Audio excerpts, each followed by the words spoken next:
how to use the store button smartly in your calculator.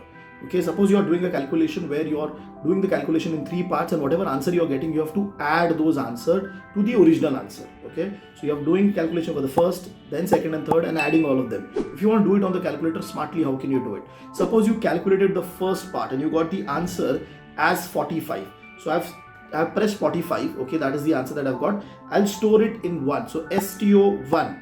Okay, then I'll do clear work. I'll do the second calculation. Second, I got a calculation answer is 30. So I'll see 30 on my screen. Now instead of storing it into another number, what I can do is I can press STO store plus 1, because I've already stored the previous number in 1. So now doing STO plus 1 will do what? It will take 30, it will add to the number which is stored in 1 and store it also.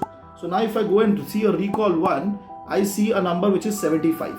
Similarly, the third calculation that I'm doing, for example, that number is 100. So I got 100 from the calculator. I'll be doing what? I'll be taking STO plus 1.